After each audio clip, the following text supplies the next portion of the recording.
মাওলা। বাবা বাবা আমি তো বড় পাপ করে লাইছি। কি পাপ করছো? সব পাপের সমাধান আছে আমার কাছে। বাবা আমি এক বাড়িতে দুধ বেচতে গেছিলাম, তখন হঠাৎ বৃষ্টি নামলো।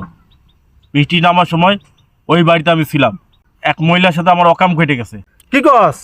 সব সমস্যার সমাধান আছে। তোর আমি একটা মন্ত্র শিখাই দেবো, মন্ত্রটা 500 বার পড়বি, দেখবি সব সমস্যার সমাধান হয়ে যাবে। আরে রাখেন বাবা, আরো আছে। আরো আছে? হ্যাঁ বাবা আরো আছে। একদিন রাস্তা দিয়ে হাইটে যাইতেছি, হঠাৎ প্রচুর বৃষ্টি আসছে। কি করবো বাবা, এক বাড়িতে দৌড়াই ঢুকছি, ওই বাড়ি আরেক বাড়ির সাথে আবার আকাম ঘটে গেছে। আবার আকাম ঘটে গেছে? শোন, কোনো সমস্যা নাই, সব সমাধান হয়ে যাবে। আরে বাবা আরো আছে। আরো আছে? হ্যাঁ বাবা আরো আছে।